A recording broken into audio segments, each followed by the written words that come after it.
क्योंकि उसने उसकी नींव समुद्र के ऊपर दृढ़ करके रखी और महानदों के ऊपर स्थिर किया है। शनिवार 30 नवंबर 2024। आज के मनन के लिए मैंने आप ही के लिए चुना है प्रेरितों के कार्य अध्याय 4 और उसका 35वां वाक्य। और उसे प्रेरितों के पांवों पर रखते थे और जैसे जिसे आवश्यकता होती थी उसके अनुसार हर एक को बांट दिया करते थे। आपका दिन आशीषित हो। प्रेरितों ने परमेश्वर को महिमा दी और वे लोगों की देखभाल करते रहे। आइए इस वाक्य पर मनन करते हैं। आज की सुबह का विषय है सेवा करना। पेंतिकोस्त के दिन के बाद प्रेरितों ने जगह जगह जाकर सुसमाचार का प्रचार किया। वे लोगों को समझा रहे थे कि जिंदगी का क्या अर्थ है। और जब वे ऐसा कर रहे थे तो वे अपनी सारी संपत्ति को बेचकर प्रेरितों के पैरों पर रख दिया। और जब उन्होंने ऐसा किया तो जिन लोगों को आवश्यकता थी उनमें ये बांटा गया। यह प्राचीन कलीसिया का स्वरूप था।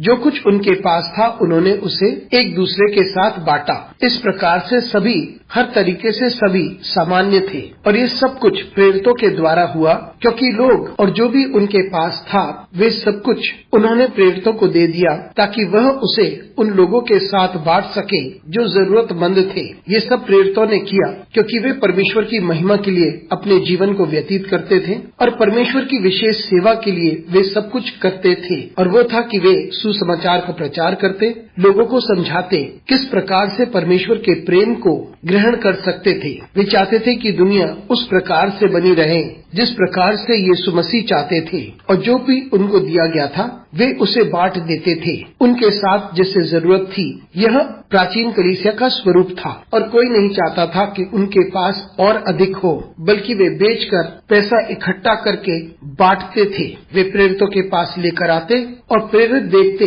कि सभी को मिले जिन्हें आवश्यकता थी। मित्रों, हमें समझना जरूरी है कि प्रेरित अपना लाभ नहीं देखते थे। वे अपने सुख के बारे में नहीं सोचते थे।